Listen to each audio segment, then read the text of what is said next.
que nós estamos sempre trazendo a mensagem do nosso Mestre Jesus dentro da obra basilar, que é o Livro dos Espíritos, a nossa obra-mãe, é dela que Kardec veio a desenvolver todo o Pentateuco, todos os outros livros e obras que compõem esse nosso grande ensinamento.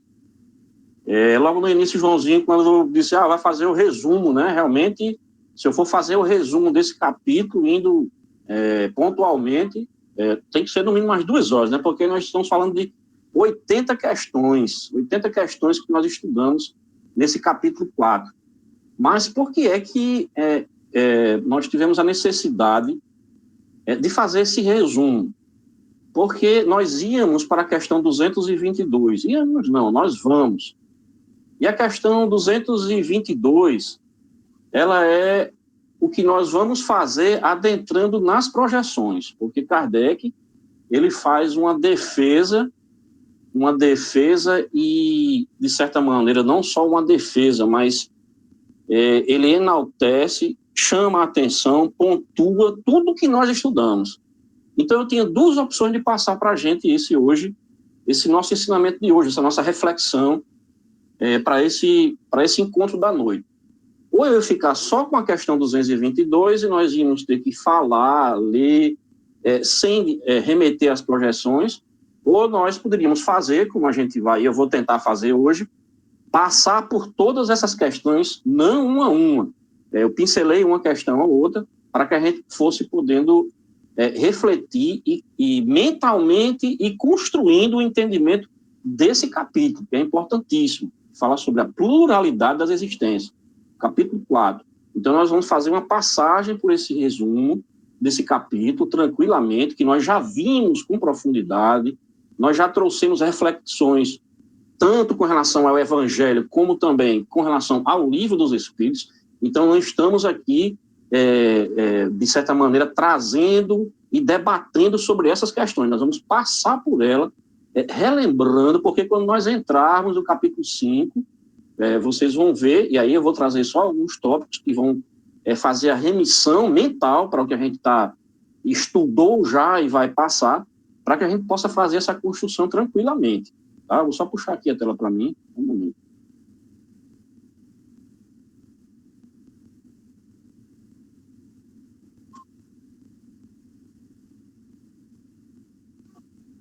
Nossa, peraí, o computador tá com problema de novo. Só um momentinho.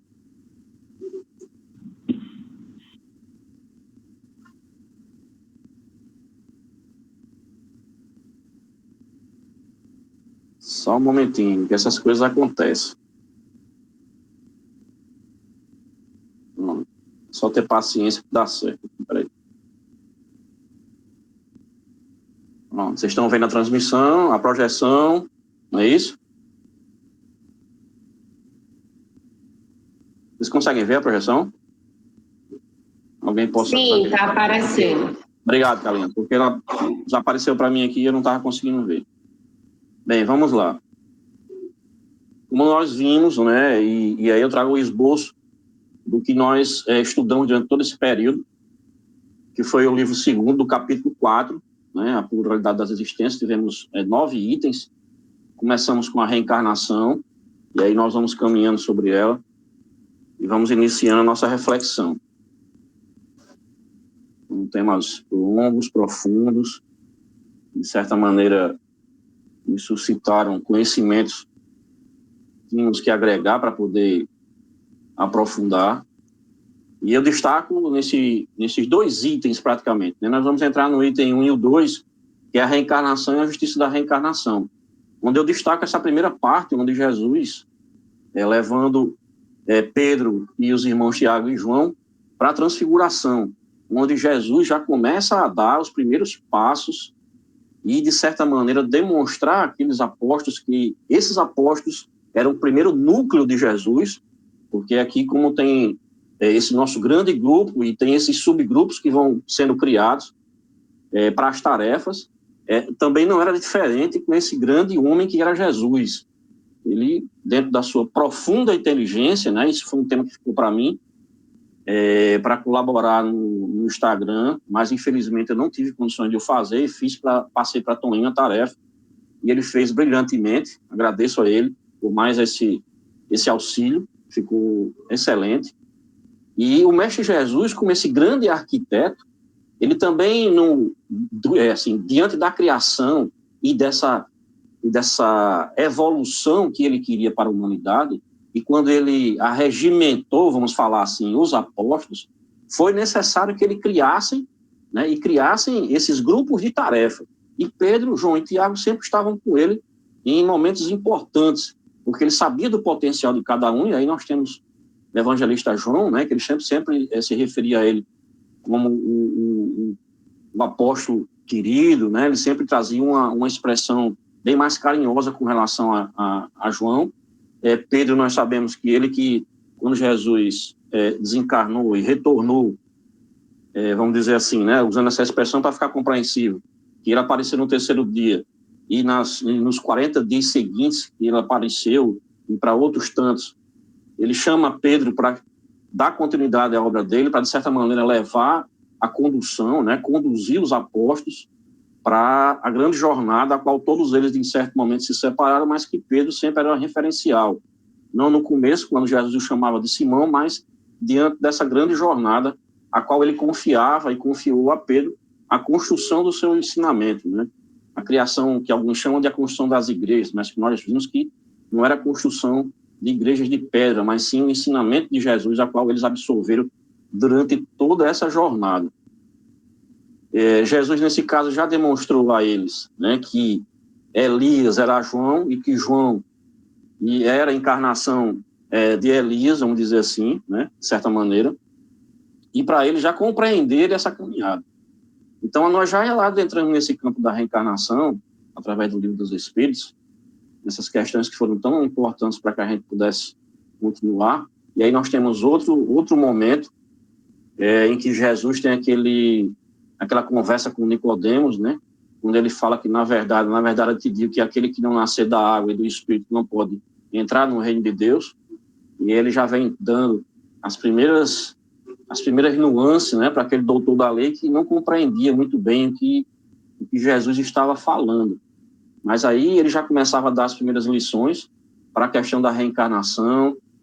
De certa maneira também, ele já suscitava a nossa reflexão dos vários mundos ao qual nós íamos habitar. E nós começamos esse tema da reflexão, da reencarnação, a justiça da reencarnação, que é apenas uma questão. No item 1 da reencarnação, ele vai da questão 166 à questão 170, né? Foram 8 questões que a gente trabalhou e a gente refletiu sobre ela, e começamos a 166, quando ele pergunta, né? Kardec pergunta aos espíritos como pode a alma que não alcançou a perfeição durante a vida corpórea pode acabar a se depurar-se, né? Os espíritos respondem que sofrendo a prova de uma nova existência. E aí Kardec continua e pergunta como a alma realiza essa nova existência? Será pela sua transformação como espírito? Ele diz, não, a alma, a se depurar, sem dúvida, sofre uma transformação. Mas, para isso, necessita da prova da vida corpórea, ou seja, ele precisa desse processo de vinda para o mundo corporal, seja nesse mundo aqui de provas e expiações, nesse a qual nós estamos habitando, ou nos outros mundos como nós conhecemos e estudamos. É finalizado na questão 170, né? Quando na questão 170, Kardec pergunta em que se transforma o espírito depois da sua última encarnação. E aí nós falamos de uma longa reflexão com relação a essa, que foram 8 questões que nós pudemos refletir, como a questão 166, né? Quando ele pergunta a 166b, a alma passa, portanto, por muitas existências corpóreas, ele diz que sim. Isso a gente refletiu sobre ela. E quando ele pergunta o que nós nos transformamos, né, vamos dizer assim, depois da última encarnação, será que realmente existe a encarnação para os espíritos imperfeitos, que têm a necessidade de vir ainda? Aqueles espíritos puros, quando vêm para essa nossa jornada, são em missões. Então, aí já é um processo diferenciado. E os espíritos respondem que em espíritos bem-aventurados, em espíritos puros, né? O que é que eles se transformam depois da encarnação? Em espíritos puros. E no caso Miramês, ele nos traz que o espírito livre das reencarnações no orbe que presenciou sua evolução, libertou-se das grades da ignorância. Era preso e tornou-se livre. As cadeias das vidas sucessivas foram se quebrando de passo a passo, computando experiências e somando qualidades inumeráveis, como sementes de luz para garantir do porvir de paz, de consciência. Então, nosso Mestre Jesus aí, dentro desse processo e dentro da criação dos mundos, e assim como as leis divinas do nosso Pai, ele cria essa possibilidade do nosso aperfeiçoamento, e aí nós falamos aperfeiçoamento umbreado, o intelecto e a seara moral, que é exatamente essas novas existências, essas novas possibilidades de adquirir conhecimento, aquilo que nós não conseguimos vencer, temos que retornar para equilibrar a balança do conhecimento e da moral, para que possamos evoluir, e quando conseguimos essa evolução, nos tornamos espíritos puros, assim como o Mestre Jesus, que aí ele entra numa categoria, né, de espíritos puros, uma categoria crística, nós vamos, de certa maneira, nos transformar nesse ser de luz, de energia, que não tem mais necessidade da forma humana, e nem tem a necessidade de se expressar com essa formatação que nós estamos aqui nesse mundo. Nós estamos caminhando também para o item 3, encarnações nos diferentes mundos, quando o nosso Mestre Jesus, mais uma vez, e aí vocês verificam que durante toda a nossa jornada no Livro dos Espíritos, nós estamos procurando sempre trazer reflexões e pontuações do nosso Mestre Jesus. Assim como no Antigo Testamento existiam as profecias, né, para aqueles que estavam lá na frente, vivendo com Jesus, remetê-las e dizer assim, olha, essa passagem aqui, o que o Mestre está fazendo, foi dito pelo profeta Isaías, olha, foi dito pelo profeta X, Y, ele sempre estava fazendo uma citação, ele sempre estava trazendo, principalmente em Mateus, né, que ele queria, e a proposta dele, no evangelho dele, era exatamente demonstrar que o Mestre Jesus era o Messias prometido, ele era o Filho de Deus, aquele que todos estavam aguardando, e ele pontua e sempre traz. Essa passagem que eu trouxe aí, né, entre outras, é de João, quando João cita que Jesus fala, não fiqueis perturbados, crede em Deus e crede em mim, na casa de meu Pai há muitas moradas, se eu não vos teria dito, pois vou preparar-vos um lugar. Ou seja, Jesus já vinha, né, nesse processo de tentativa, como nós já sabemos, que sempre que ele se referia para os apóstolos e para todos aqueles que estavam ao seu derredor, era de uma forma falando para o Espírito. Mas nós sabemos que, naquela época, ele não podia lograr tanto êxito, porque o conhecimento, o intelecto, eles não estavam engatinhando, mas ele tinha que passar aquela proposta, ele tinha que passar aquela mensagem. Então, a única forma que ele poderia falar é que, sim, na casa do meu Pai existem muitas moradas, como nós sabemos, e remetemos aos cosmos, que nós vimos também, nós vemos aí as constelações da qual nós estamos inseridos, né? Vemos o Sol, Mercúrio, Vênus, né? Vemos a Terra, está nessa proporção do mais perto do Sol, mais distante. Temos Júpiter, que é um dos mundos ditosos, né? Onde lá a composição física é totalmente diferente, existe uma matéria, mas ainda é mais sutil. A vida lá é, em média, 500 anos que se vive, e aí nós temos também aqui no Livro dos Espíritos, dentro dessas nossas 80 questões, um comentário de Kardec, né, uma nota de rodapé bem extensa, a qual ele traz essas reflexões sobre todos esses planetas.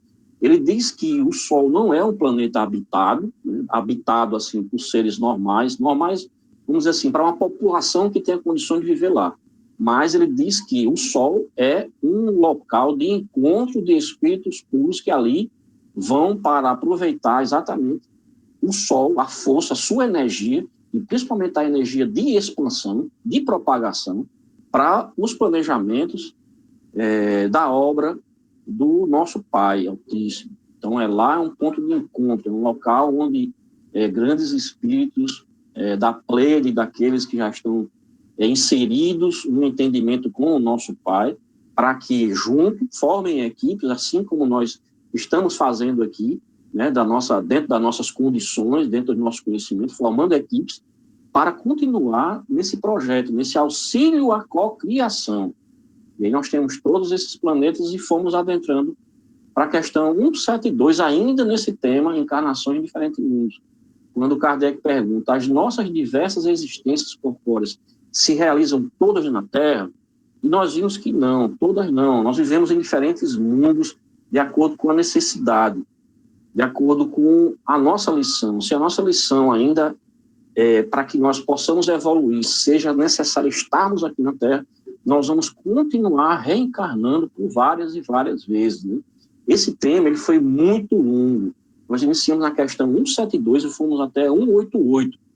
Foram 27 questões que nós refletimos. Se formos fazer a conta, é claro que 172 menos 188 não vai dar 27. Mas muitas dessas questões, né, tem a letra A, B, C, e assim formou-se essas 27 questões que nós adentramos por ela. A questão 177, né, quando os espíritos perguntam, aí é um conjunto, como eu falei para vocês, é a questão 177 e a 177A, quando eles perguntam, para chegar à perfeição e à suprema felicidade, o objetivo final de todos os homens, o espírito deve passar pela série de todos os mundos que existem no universo. Os espíritos respondem que não, porque existem mundos parecidos com o nosso, né? Então não há necessidade de passar por todos os mundos existentes no universo, porque a lição que nós estamos aprendendo aqui tem outros mundos que tem lá, um planetinho lá parecido com o nosso, né? Não sabemos se é o mesmo nome, enfim, mas que as provas daquele mundo são idênticas, então não há necessidade. E a 177A, como se explica então a pluralidade de suas existências em um mesmo globo? Ora, a necessidade que nós temos de vir em situações diferentes, díspares, né? Um dia eu estou tentando evoluir e as minhas provas são relacionadas a viver na pobreza, né? Com resignação, sem reclamação, tentando me superar, agregar conhecimento, entender que aquilo é necessário para a minha existência. Claro, nós estamos falando de situações de extrema pobreza, de ausência de alguns bens, que para algumas pessoas é como se estivessem em extrema pobreza por não ter item A, B ou C da marca Y ou X, né? Para algumas pessoas não ter um celular da marca X está relegado a um segundo plano, a não ser inserido naquele contexto que ele vive, né? Naquele mundo social que nós estamos inseridos, e dentro daquela, vamos dizer assim, dentro daquela sociedade micro que ele vive, entre amigos, né, pseudo-amigos, que se dizem assim, mas que nós sabemos, e aqui no grupo nós temos vários exemplos de pessoas que nos referenciam do que é essa palavra, o que a palavra amigo significa realmente, né, que alguns acham que aqueles que estão agregados no seu dia a dia estão ali porque gostam dele, mas muitos apenas querem, de certa maneira, usufruir do que ele tem, ou das possibilidades que podem alcançar tendo ali na sua convivência. Nós fechamos essa questão do item 3 com a pergunta 188, quando Kardec pergunta, os espíritos puros habitam mundos especiais ou se acham no espaço universal, sem estarem mais ligados a um globo do que a outro? Os espíritos puros, eles habitam onde for necessário, porque eles não estão mais presos à Terra, eles não têm mais necessidade de estarem vinculados a A ou B. Aí nós temos também, já nos remete à expressão de família, né, que nós vamos ver um pouco mais na frente. Nós saímos do item 3 e vamos para a transmigração progressiva. Foi da questão 89 até 196A. Foram 12 questões que nós refletimos sobre ela. E a questão 89, né, Kardec pergunta aos espíritos, o espírito goza da plenitude de suas faculdades desde o princípio de sua formação?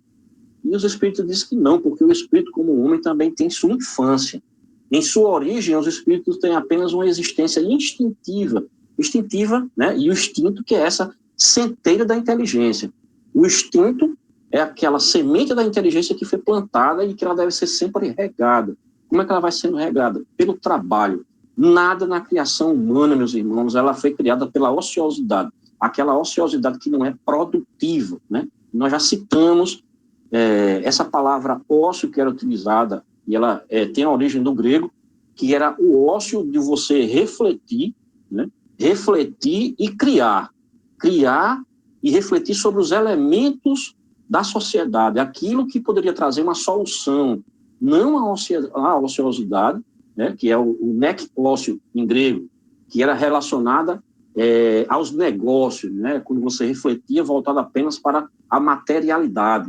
Então, tinha o ócio em grego, né, e o nec ócio, que era exatamente era voltado para a espiritualidade, mas para as questões filosóficas de compreensões da sociedade. E o outro, o nec ócio, era só voltado para a questão dos negócios, de como é que você poderia implementar empreendimento A, B ou C, mas sempre voltado para essa questão material.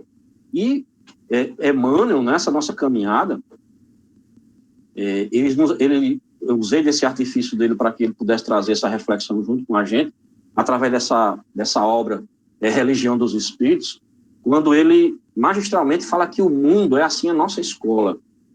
A família consanguínea é o grupo estudantil a qual pertencemos. O lar é a banca da experiência. Amigos representam explicadores. Adversários desempenham o papel de fiscais. Os parentes difíceis são cadernos de prova. O trabalho espontâneo no bem é o curso da iluminação interior que podemos aproveitar segundo a nossa vontade. E sendo Jesus o nosso divino mestre, a cada instante da vida, a dificuldade ser-nos-á como bênção portadores de preciosas lições. Ele traz essa profunda reflexão para a gente, e Kardec continua a sua colaboração, não só fazendo as perguntas, mas refletindo quando ele faz essa comparação. No suco da videira, encontramos uma comparação material dos diferentes graus de depuração da alma. Ele contém o licor, que se chama espírito ou álcool, mas enfraquecido por uma porção de matérias estranhas, que lhes alteram a essência. Esta só chega à pureza absoluta depois de várias destilações, em cada uma das quais se despoja de algumas impurezas. O corpo é o alambique no qual o espírito tem que entrar para se purificar.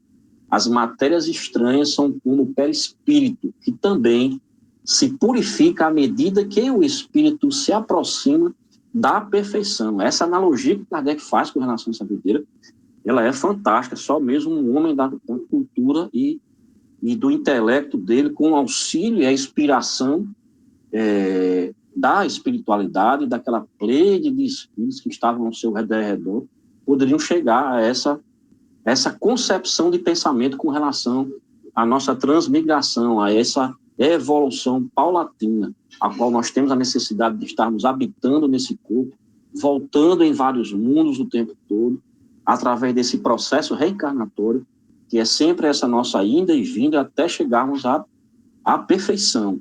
Nós adentramos no item 5, né, que é sorte das crianças depois da morte, refletimos com o nosso Mestre Jesus, trouxemos a imagem dele, deixe vir a mim as criancinhas, que aqueles que não assim refletirem, pensarem e agirem como as crianças não habitarão no reino dos céus, são aqueles que já têm em mente, já têm no seu íntimo como seres espirituais, a proposta que o Mestre trouxe, advinda do nosso Pai Amantíssimo, que é o amor acima de tudo, é a expansão da família, né, desse conceito de família. Então, quando você tem essa compreensão e você se coloca com a pureza do olhar da criança, a pureza do ver sempre como todos somos irmãos, todos nós fazemos parte de uma constituição que ainda não compreendemos, porque somos muito arraigados àqueles que nos cercam materialmente, nessa formação de pai, mãe, filho, filha, sobrinho, enfim, toda essa hierarquia familiar, né, de ascendentes e descendentes, lateral, colateral, e aí vai todo esse complexo que é arranjado pelas leis para poder organizar, né, e principalmente quando existe a necessidade de partilha de bens, e aí sim, nós temos que saber muito bem, né, quem é o meu superior, o meu inferior, a quem é que eu tenho que herdar isso ou aquilo. Quando nós abstraímos essa composição e entramos na composição de família espiritual, de mundo, de universo, de criação, do átomo ao anjo, nós vemos que nós fazemos parte de uma grande comunidade de espíritos que está solta no bom sentido, não de solta de perdido ou abandonado, mas na vastidão dos universos, que estão habitando mundos e mundos. Nós entramos no item quinto, né, desses subtemas que nós procuramos, onde ele fala sobre a sorte das crianças depois da morte. E aí devemos interpretar a sorte como destino das crianças. Crianças que nós sabemos que as nossas crianças são espíritos com centenas de milhares de reencarnações. Então, a criança é só para a composição desse nosso núcleo. E quando nós voltamos para o mundo espiritual, nós não voltamos, por exemplo, no desencarne de crianças, como crianças, porque quando ele tem a consciência, dependendo dos inúmeros desencarnes que pode acontecer, ele, ao chegar no plano espiritual, pode sim tomar a sua forma como espírito que ele tinha antes, ou ainda ter dificuldade, e essa dificuldade ela é mental, é ela que impossibilita que aquele ser volte à sua composição em espírito normal, vamos dizer assim, a composição de espírito adulto ou jovem, né, dependendo da imagem a qual ele queira passar, mas esses que têm essa condição o fazem. Aqueles que não, por estarem ainda presos àquele momento, ou o trauma que aconteceu do seu desencarne, e eles continuam a ter aquela aparência de crianças, né? E nós sabemos, pela literatura espírita, que existem, sim, locais apropriados para recolher esses espíritos ainda infantis. São como creches, como berçários, são mães, né? Foram mães que, de certa maneira, têm muito forte a maternidade dentro delas, que fazem esse trabalho no plano espiritual de receber esses irmãos que ainda não conseguiram voltar à sua forma normal de espírito.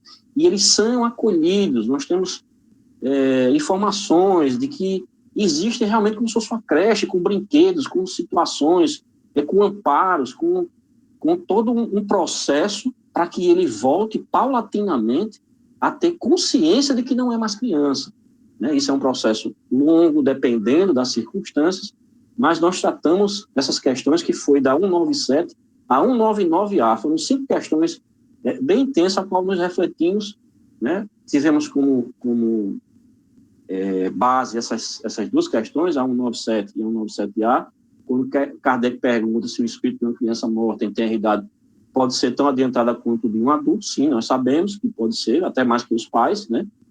E que a criança pode ser muito mais adiantada dos seus pais. Quando ele pergunta, ele diz que sim, pode. Em muitos casos, as crianças são bem mais adiantadas e vêm para exatamente auxiliar os pais nesses processos reencarnatórios. Chegamos no item 6, sexos nos espíritos, né? Foram também poucas questões, né? Eu não anotei aqui, perdão. E nós tiramos o extrato dessa questão 200, né? Que ele começou através dessa questão 200, que os espíritos, como ele pergunta se os espíritos têm sexo, né? Deixa eu só para ser pontual, vou falar aqui. Ele inicia na questão 200 e vai até a questão 202. Foram 3 questões pontuais que nós absorvemos esse conhecimento, né? Ele trouxe essa primeira resposta, né? Quando Kardec pergunta, os espíritos têm sexo, eles falam que não como entender, porque os sexos dependem do organismo, há entre eles amor e simpatia, mas baseada na afinidade de sentimentos, né? E aí nós refletimos profundamente sobre esse tema. É um tema que deu bastante reflexão, perguntas e dúvidas com relação a isso, porque, como nós sabemos, os espíritos não têm sexo, eles não têm essa composição que a nossa Terra necessita para, vamos dizer assim, abrir essa porta do mundo espiritual para o mundo carnal, através das nossas mães, né, como o Crisinho aí, que está esperando a nossa bebezinha aí. Esse processo necessita dessa composição fisiológica entre corpos, a união entre o masculino e o feminino para criar, o XX, o XY, para que venham esses seres a serem aceitos no nosso mundo. E qual é a única porta de entrada para esse nosso mundo, esse mundo carnal ao qual nós habitamos?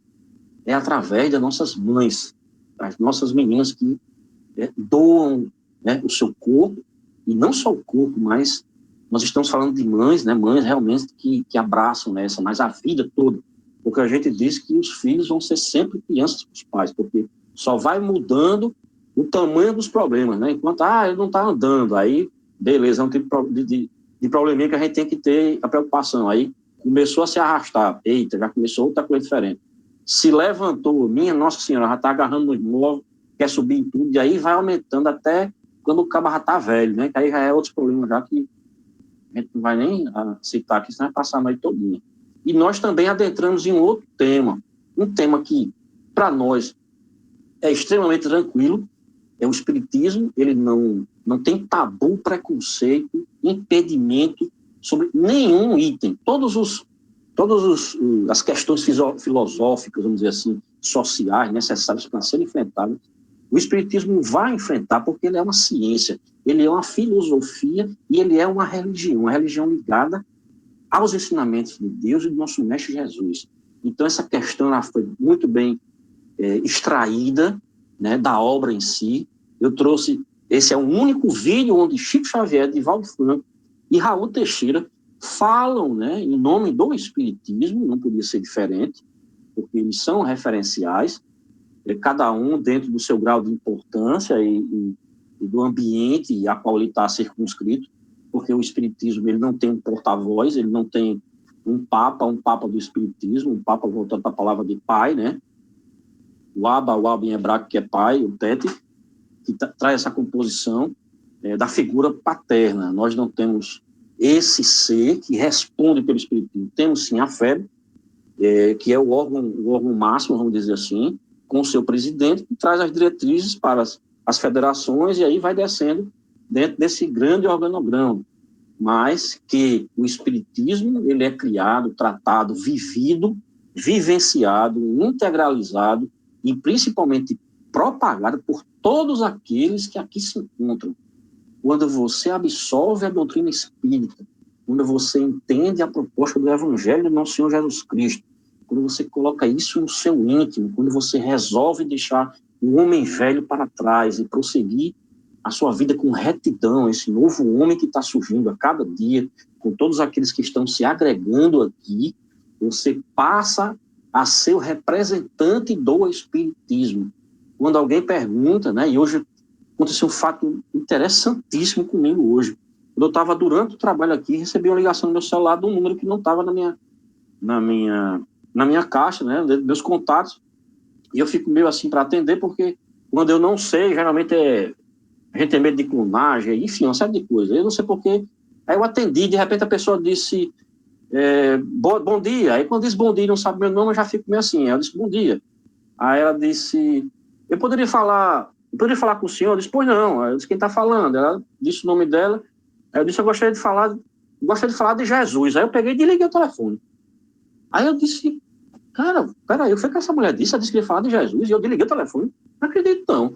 Aí peguei na mesma hora, retornei a ligação para ela e disse, olha, foi a senhora que ligou para mim agora, eu não entendi bem o que a senhora disse. A senhora disse que queria falar de quem? Ela disse, eu queria falar com o senhor sobre Jesus. O senhor sabe quem é Jesus? Aí eu disse, mas como é que a senhora ligou para mim? Ela disse, não, eu escolhi o seu número aleatoriamente.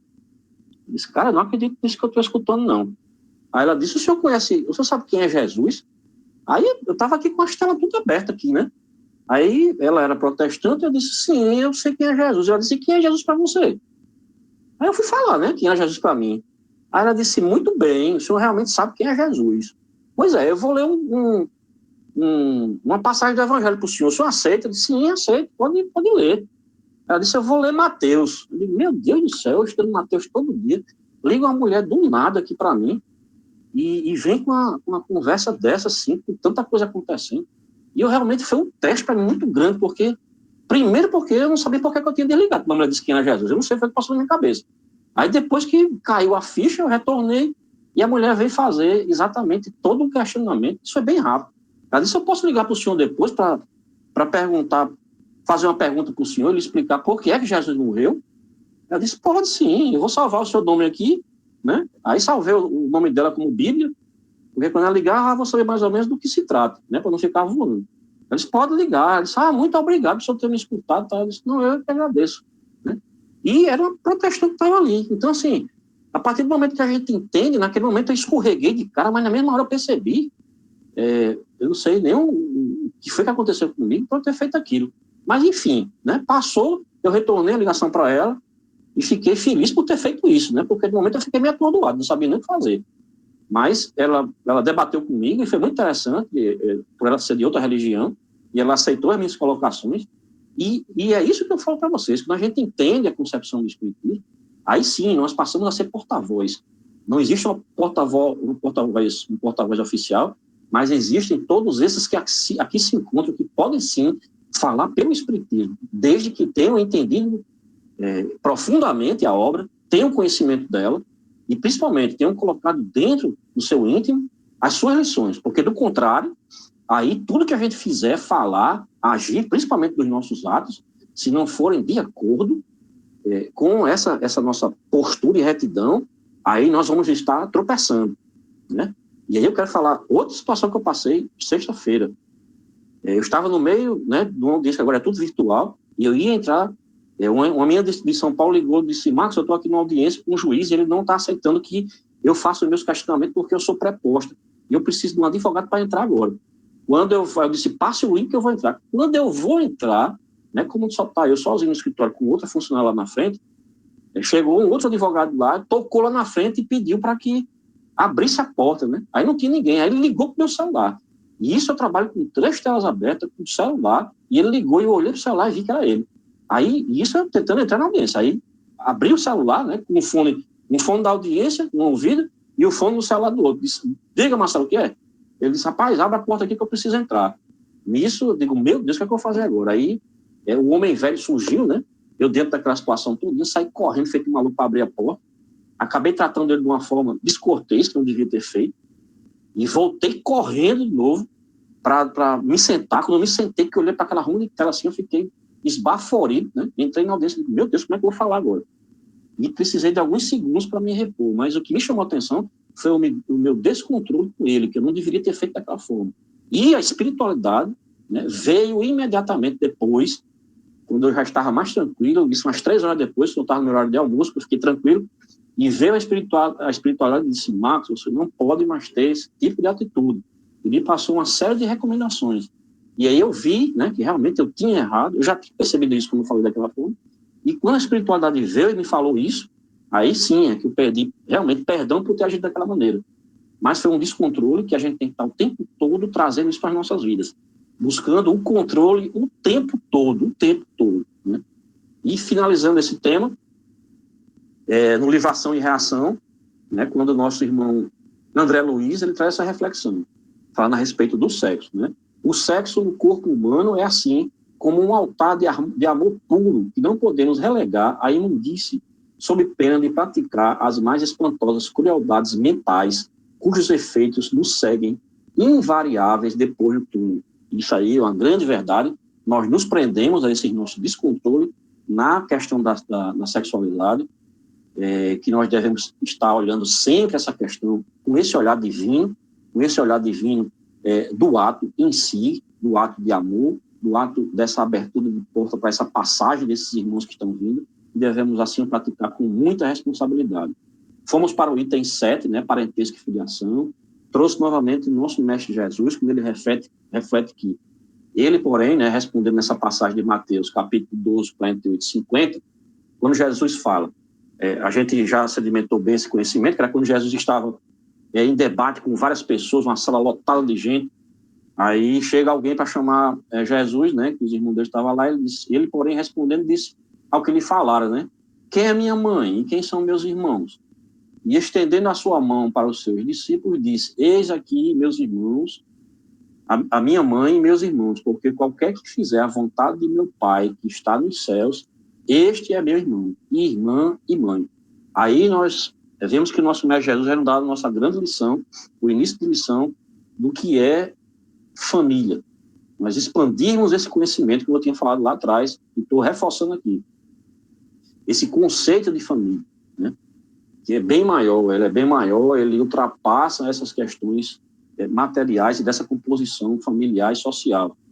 Quando ele pergunta na questão 203, os pais transmitem aos filhos uma parcela de suas almas ou se limitam a lhes dar a vida animal, a qual uma nova alma vem mais tarde adicionar a vida moral? Ou seja, e aí nós refletimos profundamente sobre isso aí, e temos que ter isso muito forte na nossa mente, é que o espírito não herda do espírito. Ele é luz saída das mãos de Deus. Espíritos não geram espíritos. Somente Deus é o Pai de todos, de tudo. Os espíritos respondem que somente a vida animal, a qual nós podemos contribuir, pois a alma é indivisível. Um pai, né, botou essa expressão estúpida, né, pode ter filhos inteligentes e vice-versa.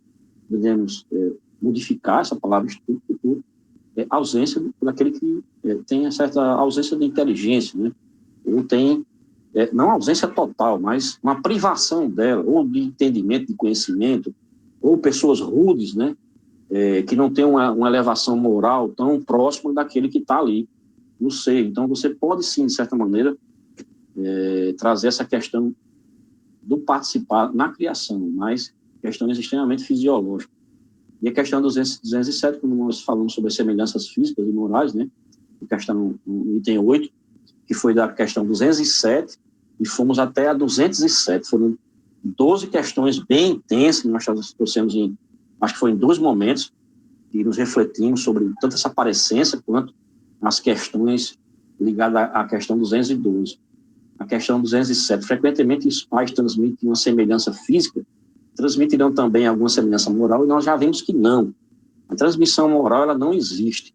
Nós podemos transmiti-la pelo exercício da nossa paternidade com os nossos filhos aqui, né? Nós podemos, pelo nosso exemplo, auxiliá-los a construir a sua, vamos dizer assim, o seu perfil, o seu perfil psicológico de ser moral, né? De criar pelos atos, hábitos, e principalmente, quando a gente fala dessa moral, é a moral que o Cristo veio nos trazer, não a moral social, que é aquele que regra o nosso comportamento, é aquela que vem dizer o que é certo, o que é errado, o que é isso, o que é aquilo.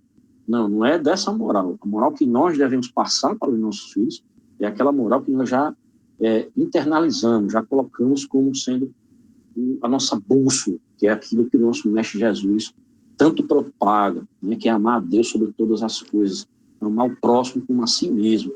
É disso que ele fala e nos pede o tempo todo. E dentro dessas questões, né, dentro da questão 207 até 217, nós trouxemos essas questões, a questão 212, quando ele fala e pergunta a respeito das crianças cujos corpos nascem ligados e que possuem alguns órgãos em comum.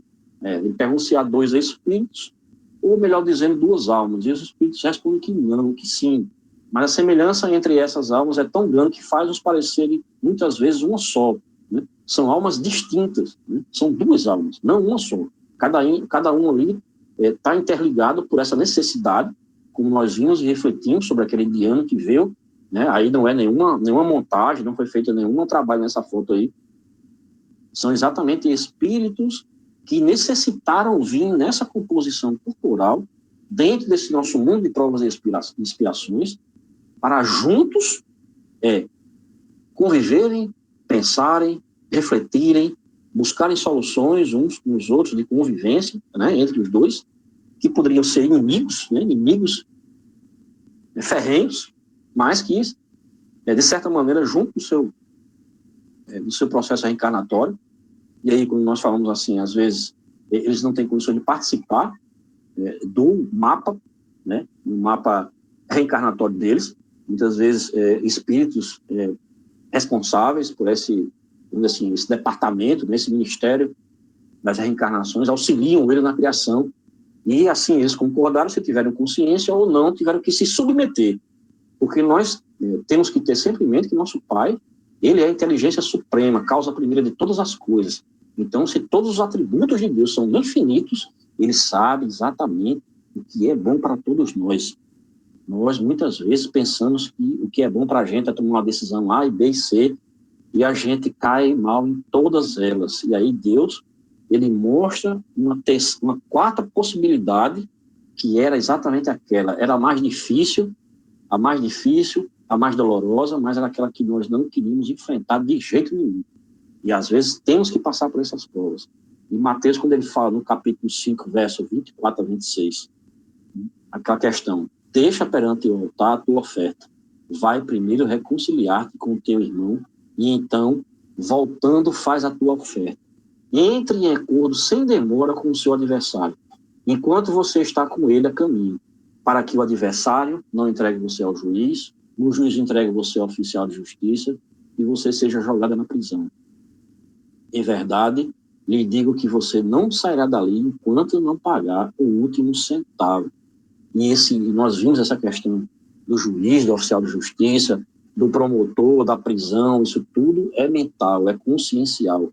Quando nós nos deparamos com nossos tropeços, nós vemos que erramos e ficamos presos, nos culpando, e ficamos, às vezes, centenas e centenas e centenas de anos presos, sem poder ouvir, perceber aqueles irmãos que estão tentando nos auxiliar.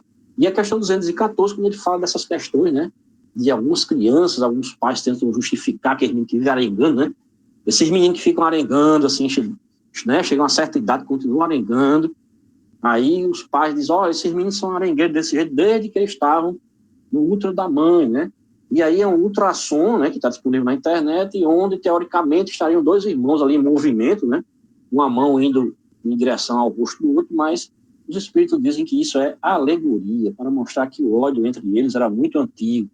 Nós sabemos, né, o ser humano está sempre inventando as coisas sem um cunho de raciocínio. Né? E Miramês ele vem fechar quando ele fala que o dever da família humana é trabalhar no sentido de todos por um e um por todos. Façamos qual o sol e a chuva, a água e o ar, que operam constantemente, sem exigências, que a luz nascerá em nós. E aí nós devemos, meus irmãos, ter muito, muito claro isso com a gente. Enquanto estivermos aqui na carne com os nossos desafetos, vamos tentar buscar. Podemos perdoá-lo.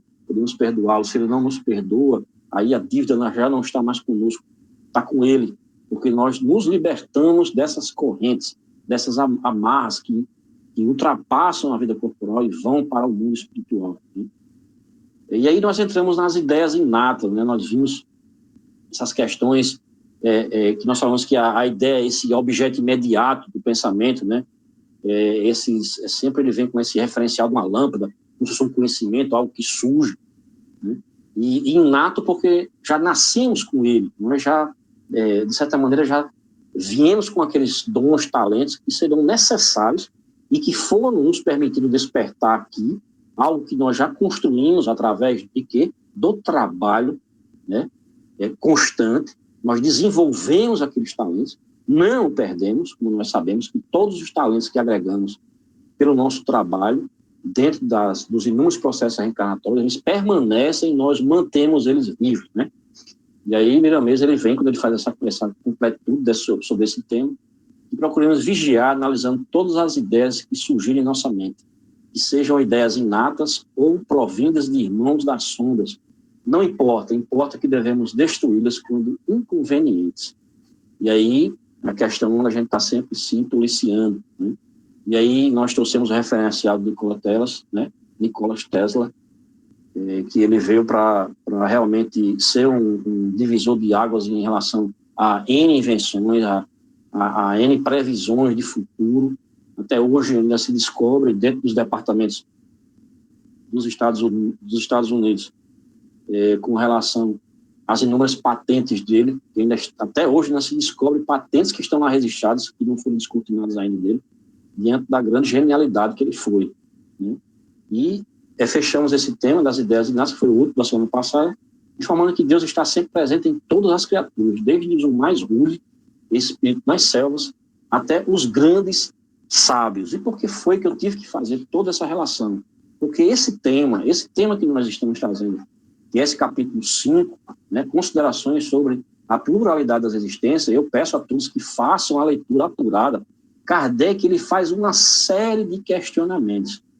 Só aí a gente pode ver, do próprio texto, são 11 questões que Kardec puxa referente a essas 88 que nós estudamos. Ele faz um passeio praticamente por todo o tema, né? Ele se questiona e ao questionar ele faz um bloco de perguntas e disserta sobre essas questões. Lê-las seria voltar exatamente por todas aquelas questões, todas mesmo, as 88, porque ele vai citando, pincelando dentro da sapiência dele, né? Claro que eu não tinha essa pretensão e não terei essa capacidade de de falar todas elas buscando extremamente só o extrato do extrato, né, Toninho? O extrato do extrato da questão. Mas vamos só perguntar só algumas delas. Eu não vou falar todas aqui, porque vou pedir que vocês façam a leitura e vou só fechar com o último parágrafo que Kardec nos traz, né? Ele é bastante profundo, mas quando vocês adentrarem nesse capítulo 5, que é só a questão 222, vocês vão ver que Kardec ele faz toda uma dissertação, ele faz toda uma de forma robusta, né? Um raciocínio de tudo que tem ligação com a pluralidade das existências, da reencarnação, desse processo abençoado divino. Por exemplo, por que mostra a alma aptidões tão diversas e independentes das ideias que a educação lhe fez adquirir? Nós vimos isso. De onde vem a aptidão extranormal que muitas crianças têm em tenra idade e revelam para esta ou aquela arte, para esta ou aquela ciência? Nós vimos também. Então, assim, todas essas perguntas de Kardec, a reflexão dele, estão contidas em todas essas 88 questões. Me ater a essas questões e refletir seria fazer a mesma coisa que eu fiz. No começo saem algumas coisas fora do contexto, por esses probleminhas que ocorreram aqui, mas que ao longo, né, do processo de reflexão puderam ficar compreensíveis, né? Eu vou pedir a permissão de vocês só para fazer a leitura final desse tema, com relação a essas questões, como vocês estão vendo aí.